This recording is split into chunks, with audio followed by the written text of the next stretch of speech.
I'm going to talk about, my presentation has three parts. The first part, I'm going to talk about the global economy, because as you know, Canada is a small, very open economy. So what's happening around the world has an impact on Canada.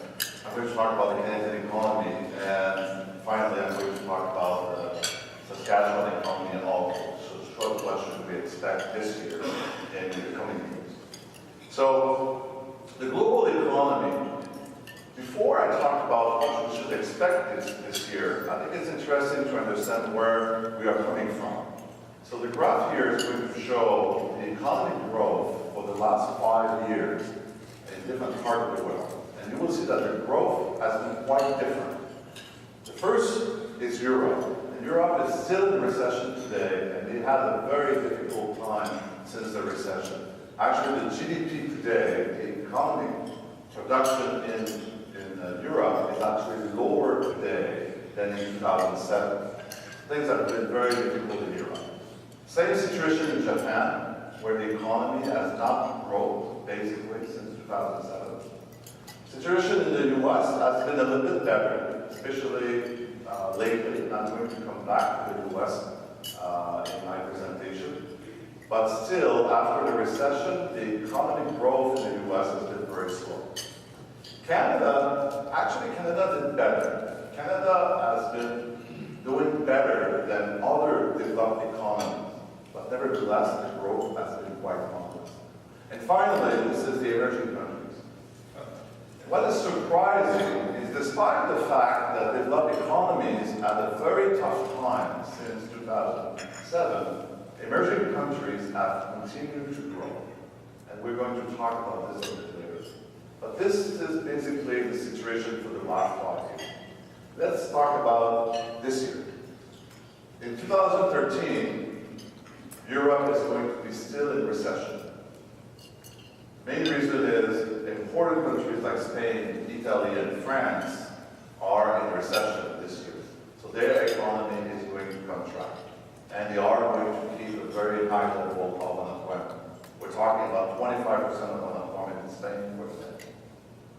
You might wonder why, after 5 years, Europe is still struggling to get out of the recession. Well, the graph on the screen is really the main reason why. It's because most of these countries' debt level was very high. When the recession hit in 2007, these countries were so much in debt that they couldn't help to ease the recession. In most places, like in Spain or France, they had to cut their budget. So they actually made the recession worse. And that's the reason that 4 years later, they are still struggling to get out of the recession. So 2013 is going to be tough for Europe, and we don't expect to see a small growth before 2014 or even 2015. The situation in the US is better. Actually, the 3.8 is what is expected to be the growth for the private sector in the US. Consumers are spending. The housing market is coming back. For the first time since 2007, the housing market is actually growing at a very interesting pace. And business investment are improving in the US. However, the challenge for the US is the public sector. The federal government is largely in debt. And this year alone, they have increased payroll tax. They are increasing taxes. And they cut their budget by $95 billion. So the government is going to slow down the economy. The tax increase and the budget cut is going to contract the economy. As a result, the economic growth in the US is going to be only 2%, which is better than last year. But the good news is the private sector is doing much better. So we believe that the economy is improving, and next year the economy is going to continue to improve. And as the government is not increasing taxes next year, the US economy should do much better. So the US economy is finally getting out of the recession. The rest of the world, or the emerging countries, as you can see, the growth expected in China and other countries is very solid. Some people got nervous at the beginning of the year because the growth in China in the first quarter was only 7.7%, which is not 8%, but 7.7 is pretty good. It's like having 95% of your exam. It's not 100%, but this is pretty good. So I'm not worried about emerging countries. They have been growing during the recession, and this year is going to be a good year for most emerging countries. So in 2013, Europe is in recession. The US is getting out of the recession, is improving quite a bit, and emerging countries is growing. So what should we expect for the next decade for the world economy? When you read newspapers and when you watch the news, you really have the perception that this is the end of growth. Because even an economist in Canada wrote a book about this. The title of his book is The End of Growth. So a lot of people believe that we will never experience high growth economy like we did in the past. Well, let me offer you a different perspective. This is the city of Shenzhen in China in 1980. So that's 30 years ago. Please note the date. It's not 1880, but this is really a real picture 33 years ago. This is the same city today. I can give you a lot of numbers about the economic growth in China, but those two pictures are really telling the story. The economic growth in China has just been phenomenal over the last 30 years. And China is not the only country. Other emerging countries like India, Russia, Mexico has been also expanding drastically over the last 20 to 30 years. And this is going to change the world economy. In the year 2000, 55% of the world economic growth came from developed economies like Canada, like the US, like Europe, Japan. Actually, it has been the case for the last 60 years. Since the Second World War, most of the economic growth came from our countries, our developed countries. In 2011, 80% of the world economic growth came from emerging countries. Countries like Mexico, Brazil, India, China, and Russia. These countries are now experiencing very strong growth, and they are going to change the world economy. The reason why they are doing so well is they have built an amazing industrial base. They are now selling products around the world. In the case of India, also services. And at the same time, they are building a new middle class. We define middle class differently in different countries, but it's basically when you have enough money to buy products and services, when you have enough money to buy a car, when you have enough money to buy a house, or even meat, things that we take for granted in Canada, but in a lot of countries, people cannot afford this. But more and more people around the world are joining the middle class. Actually, according to this estimate, 1 billion more people around the world are going to join the middle class. And these people will be able to buy our products and services in Canada. A good example is China. They sold more cars in China last year than in the US. For the first time in the world, the US was not the #1 market for cars. In the last 30 years, the demand for meat in China has quadrupled. Because as you get more rich, salaries in China are increasing by 15% every year. As you get more rich, you buy cars, so you need more oil, which is good for Canada. You buy more meat and seafood, which is also good for Canada.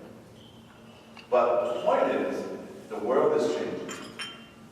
And this really will have an impact on our future. The graph I'm going to talk about is a forecast for economic growth in different parts of the world for the next 20 years. The forecast is done by the OECD, which is an economic think tank based in Paris that's regrouped 30 developed countries like Canada. Canada is part of the OECD, the US as well. Their forecast for North America is positive, especially after 2014. You can see that they forecast that the North American economy is going to grow. Slowly, but it's going to grow. And this is not surprising because both in Canada and the US we have mature economies. And also we have an aging population. So we're not expecting our economies to grow at 5 or 10%. So this forecast is quite reasonable. The forecast for Europe is exactly the same, which is a good news because Europe is in recession. So that means that Europe is going to get out of the recession about 2014-15, and they will experience a modest growth. This is the forecast for Asia, and this is the forecast for the world. These two conclusions we can draw from this graph. The first one is the world economy is going to grow faster in the next 1 year than it did in the last 1 year. And the reason is this new middle class. This new 1 billion people who are going to join the middle class and they are going to demand products and services. They will have enough money to buy products around the world. This will stimulate the world economy. The second conclusion from this graph is the growth is not going to happen here. And it's not going to happen in the US or in Europe. It's going to happen in emerging countries. So what does it mean for Saskatchewan? Well, it means that the world economy is growing faster, and it's going to grow faster in the next decade. And this will keep the demand for commodities very strong. This will also keep commodity prices elevated. They will fluctuate, of course. But in average, commodity prices are going to stay elevated. This is important for Saskatchewan because a large part of the economy is related to commodities or agriculture. So the demand for agriculture, for example, is going to just increase around the world. So the fact that the world economy is growing will have a positive impact on the economy of Saskatchewan and on the Canadian economy. The second impact is we will have to think differently about export. And I'm going to talk about this more about Canada. But the fact that the world is changing, we will have to think differently about where we export. So, let's talk about Canada. Canada did pretty well since the recession. The graph here shows the economic growth for the last 5 years in the most industrial countries in the world. Canada has had the best economic performance among the 7 countries. We did more economic activities here in Canada than any other developed economies. We have created more jobs here in Canada than in any other developed economies. So let's see how we did this. What I would like to suggest is to talk about how the economy has grown over the last 3 years. And I'm going to split it into different components of the GDP. You hear the GDP all the time on the news. The GDP is the total production of a country. And it's a very important number because that's how we measure our success. That's how we measure if we are growing. And sometimes people ask me, why is it important for our economy to grow? Well, it's because our population is growing. So if we have the same GDP for 10 years and our population would grow, actually we would get poorer. So our GDP should increase a little bit faster than our population. We will keep our standard of living and hopefully we can improve it. So that's why you see on the news and the governments are talking about the GDP all the time because they want to make sure that we are getting richer. The GDP has 4 components. Each time you buy something as a consumer, you create economic activity. Each time as a business you invest, if you buy a new piece of equipment, you create economic activity. The government does as well. Government spends money on education, on healthcare, and they create economic activity. And finally, the last component is export. Each time we create something here and we export, we create jobs here. At the same time, if you buy a pair of jeans that is made in China, you create economic activities in China. So let's see how we did in Canada. First of all, the consumption did very well. As a consumer, in the last 4 years, we spent a lot of money in Canada. We also spent a lot of money on housing. This has increased our GDP. So the fact that Canadians spend a lot of money increased our economic activities. Businesses did very well as well. They have invested quite a bit. Governments have contributed to the economy in Canada by opposition to the US or Europe, where they couldn't borrow money and spend money. In Canada, all governments has increased their spending. And this has contributed to economic growth for the last 4 years. Finally, export, well, we didn't do so. For the last 4 years, we have exported less than before 2007. So we have contracted the economy. This is mostly because of manufacturing. The US economy went down, which is our #1 trade partner. Strong Canadian dollar, and also much more competition in the manufacturing sector. So our exporters didn't do as well. But nevertheless, our economy growth was 2.4%, which, like I said, one of the best among developed economies. The issue is, during that time, Canadians spent a lot of money, and they have increased their debt level significantly. The red line is the debt ratio for Canadians. We are much more in debt now than 10 years ago. And for the first time of our history, our debt level is actually higher than American. And it's actually higher than British as well. Actually, since the recession, American has lowered their debt level significantly. The main reason is American lost their job, which was not the case in Canada. In Canada, we have low interest rate, low unemployment rate, so we spend a lot of money and we borrow a lot of money. But we didn't even borrow a lot of money, but we built a lot of houses, and our mortgage level is very high, one of the highest in the world. So as a result, we believe that the housing market is going to slow down in Canada this year, which is not the case in Saskatchewan. I'm going to talk about this in Saskatchewan, but don't worry about it for that. But in average in Canada, we believe the housing market is going to slow down. And this is going to slow down the economy as well. For the first 3 months of the year, housing starts in Canada have dropped by 8%. And again, this is not the case in Saskatchewan. But for Canada as a whole, the housing market is slowing down. As a result, in this year, consumers are not going to spend as much. The housing market is going to slow down. So the contribution of the economy is not going to be as strong. It's going to be actually negative. Business investment is going to be lower, mostly because the resource sector is slowing down a little bit. Prices are not as high as in the past. Although they remain elevated, they are not as high as the last 3 years. So investment in oil is not as strong this year. Finally, we're expected to, I forgot government. Government is not going to spend as much money. As you know, a lot of governments are balancing their budget, so they are reducing the spending. This also will have an impact on the economy.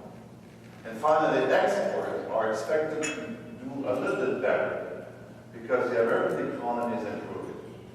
So we should be able to sell more to the American market. As a result, the economy in Canada is going to grow by 1.5% this year. Mostly because Consumer spending is slowing down, business investment is slowing down. The second conclusion from this graph is, as you can see, if we want to get more economic growth in Canada, we need a better contribution from export. Because our consumer, there's so much you can spend.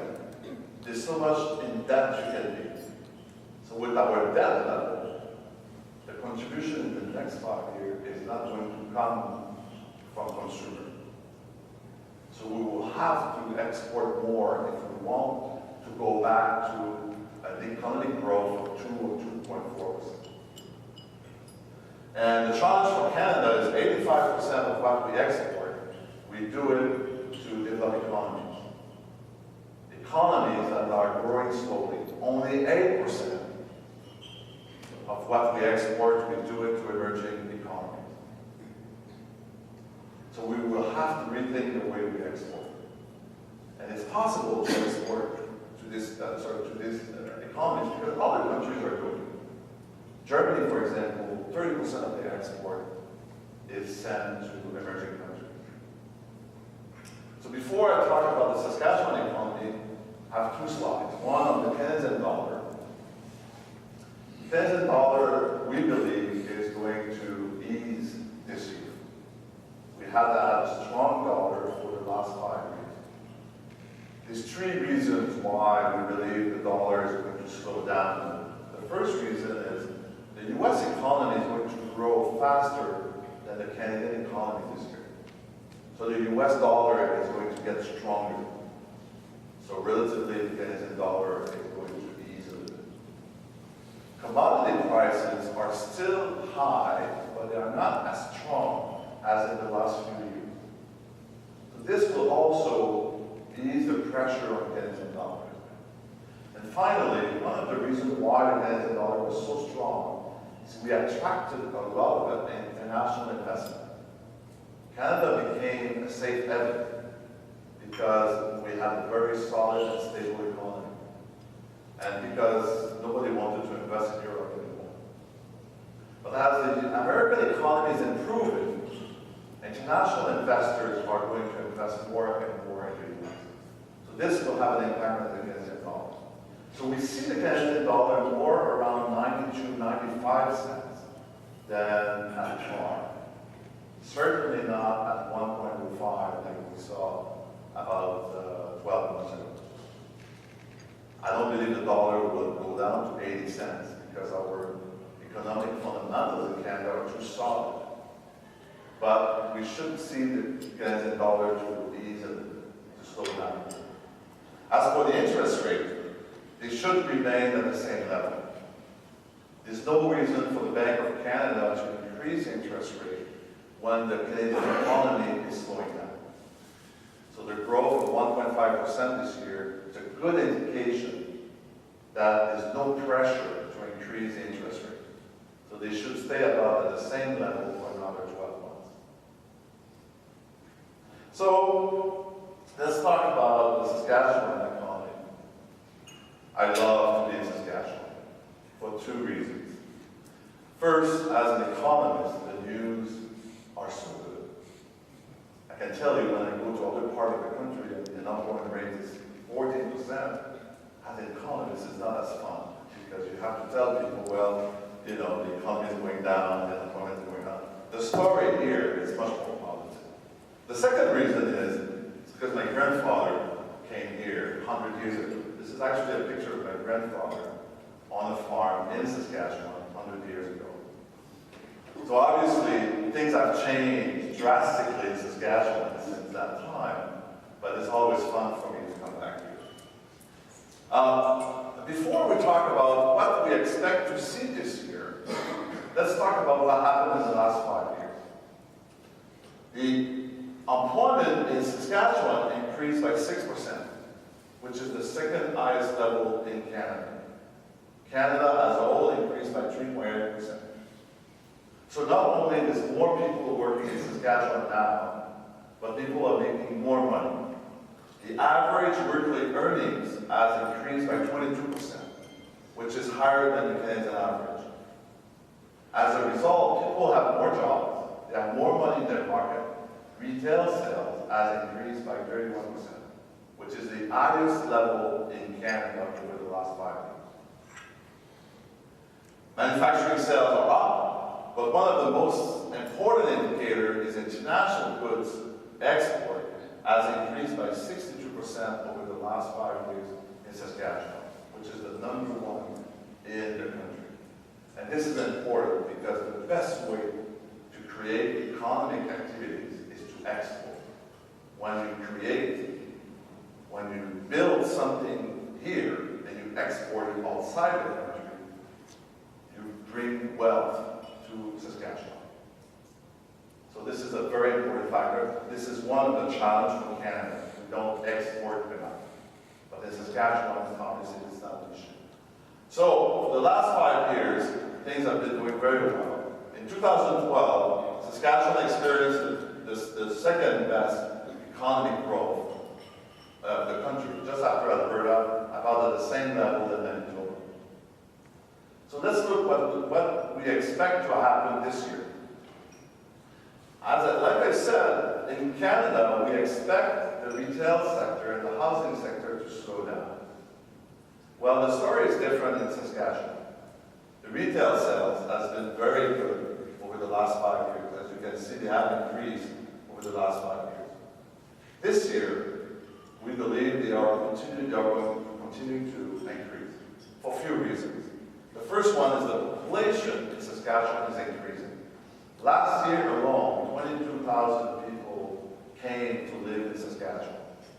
The fact that you have a population increase the demand for housing, also increase the retail sales.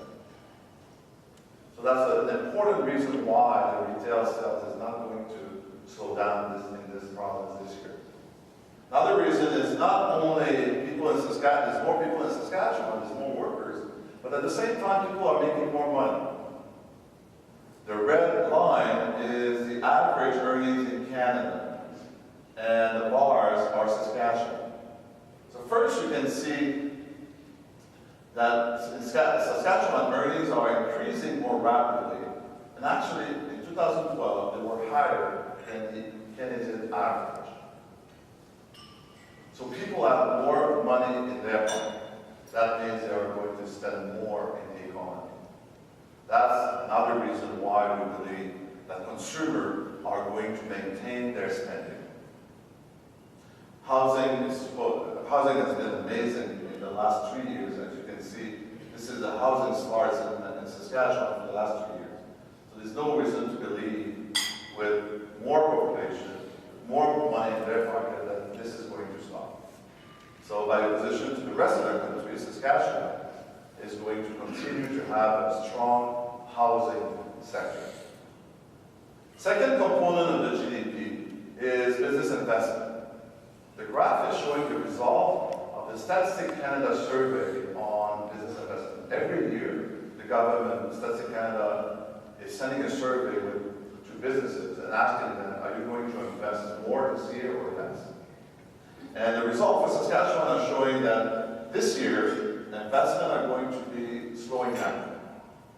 However, when you look at this graph, you can see that the level is very, very high. So in 2013, investment might be a bit lower than 2012, but as you can see, the level is still very high.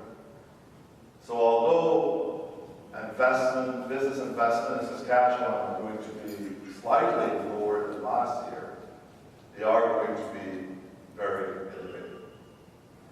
So a third component of the GDP is government spending. In many provinces, government are reducing their spending. In Saskatchewan, the government has announced they are going to increase their spending by 3% this year and the next 2 years. This will also contribute to economic growth. And finally, export. This is a trade balance where it's export minus imports. And as you can see, the trade balance has been first positive and growing significantly over the last 10 years, especially over the last 5 years. This is actually, it's a price effect. The price went up drastically just before the recession, and after that it dropped. But as you can see, export in Saskatchewan has been very good. So oil, potash, agriculture products has been driving the export. This brings economic growth.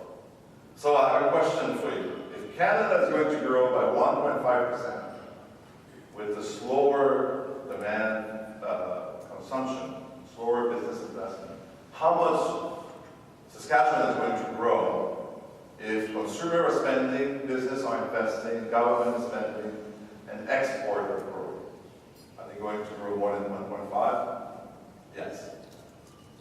2.6% is expected this year, which is similar than last year. 2.6% is much higher than the Canadian average, which is 1.5. And this is one of the highest rates in the country. It's actually just second after Alberta. So the growth in 2013 is going to be very solid in Saskatchewan. So in conclusion, the world economy is going to grow in the next decade. And this is a good news for Canada. Canada is already best in class. We have challenges. We need to export more, and we need to export differently. But this new middle class in the world is going to increase the demand for our products and services. So we should be positive about the outlook for Canada. As for Saskatchewan, obviously, the fact that the world economy is growing and the demand for commodities is going to be strong, this is a very positive news for Saskatchewan. The economy is going to grow at a very solid pace this year, and is expected to grow also in the next few years. Well, thank you very much. If you have any questions, I will be pleased to answer.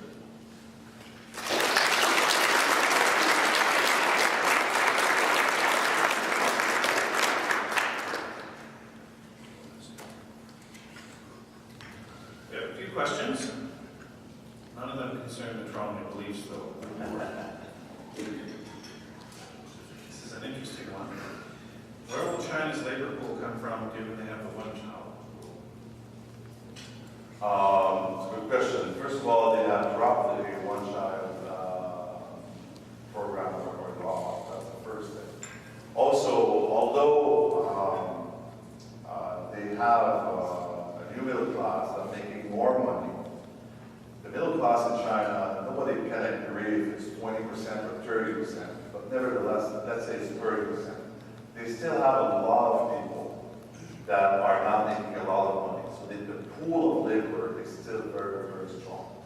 And also they have other countries around China, like Vietnam and Cambodia, that they have a very low-cost labor. So they still have a lot of cheap labor, actually, which is going to help them in the future. So, yeah. Okay, I think you answered some of this already, but I'll ask, where are interest rates going to go in the next 5 years? Like I said, the interest rate is not going to increase probably in the next 12 months. I don't know if you remember, about 8 months ago or 12 months ago, the Bank of Canada said, well, we should increase the interest rate because the housing market is too hot. I don't know if you remember that. But now, when we meet them, they have they think differently. The Canadian economy is slowing down. The housing market in Canada is slowing down. So they feel there's no pressure for them to increase the interest rate. So we should be okay for another 12 months. But the U.S. economy is really improving. And this will help Canada. And also, at one point, they are going to increase the interest rate in Canada, which will also have an impact on our interest rate. So in the next 5 years, I think it's fair to think that the interest rates are going to increase. Probably not in the next 12 months, but after that, we should see an increase in interest rates. So if you're working on a mortgage locking in for 10 years, you have I think you have another 12 months. If growth of the middle class will be predominantly in emerging markets, then what does the future for the middle class look like in North America? I think the issue we have in Canada is we have an aging population. So most Canadians are part of the middle class. So we are one of the richest countries in the world. I know, as Canadians, we don't spend a lot of time to say how good we are, but we are. I often say that to my friends. I fell in love with Canada when I lived in Southern Arabia. I realized how great reputation we have and how good we are. Like if we look at any economic indicators, we are in the top 5. Education, standard of living, equality, we're in the top 5. And about any economic indicator you can imagine. So Canada is doing very well and will continue to do well because what's happening in the rest of the world is going to help us. People will need food, and we produce a lot of agriculture here. They need water, they need oil, they need mining, and we do have a lot of mining and oil in Canada. So we will do well, but our economy is going to change because our population is aging. To give you an example, in 10 years, 9 million Canadians are going to be over 65. So it's going to be much more difficult to find people to work for our businesses. You already experienced this in Saskatchewan, but this is not going to get easier. So it's going to be challenging for Canada in some ways, but we are very well positioned to benefit from what's happening around the world. So I'm not worried about the middle class in Canada. We now have a lot of questions. I just read them the way they're written here. Do you personally own any shares in potash-producing companies? Well, actually I don't, but I should. I think there's no doubt, I don't know if the question implied, I think there's no doubt that potash is going to do well. Last year, in 2012, the production was down a little bit, but still compared to 5 years ago, the production was way up. So, like I said, commodities are free trade. So, but in average, prices and production is much higher than 5 and 10 years ago. And it will stay in average, probably very high. So, potash is a winner. Certainly like commodities today. How will the Keystone or the West Coast pipeline help to change how we export oil? One of the challenges we have is we produce more and more oil in Saskatchewan, in Alberta, and also a bit in Manitoba. One of the challenges we have is the infrastructure to get it out. So there's no doubt that these pipelines are very important for the oil production in Canada.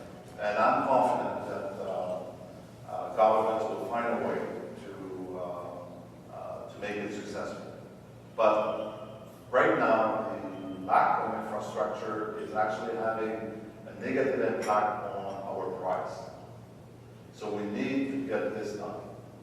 But I'm very confident that this will happen because oil is too important for the world and also for the world. 80% of global growth is coming from emerging markets. Multinational corporations have no doubt taken advantage of their cheap labor and materials in these countries. How will North America and Europe grow their middle class and job numbers if commodities take a hit? Are we simply becoming a petro state? Well, in Canada, we benefit from what's happening around the world, but not only on commodities. We also sell a lot of products and services around the world. I'll give you one example, is the aerospace sector. In Canada, we have the 3rd largest aerospace sector in the world. And if you look at any forecast of the 3 largest companies in aerospace, Boeing, Airbus, and Bombardier, they all have a forecast exponential. Because they all believe that this new middle class is going to travel more. As you get money, one of the first things you do is you travel. And as people around the world travel more, they need more planes. And this is going to be beneficial for Canada. One of the largest manufacturing sector in Canada is aerospace. So where Canada will benefit from this world economy, not only with commodities, but with also our manufacturing services sector. So it's just to us to change our paradigm about exporting. The world is not only the US. And more the world will be growing somewhere else. So we do have to look at other opportunities. Will a large increase in Chinese housing have an effect on our exports to China? So far, I don't think it does, because what we export to China is not very related to housing right now.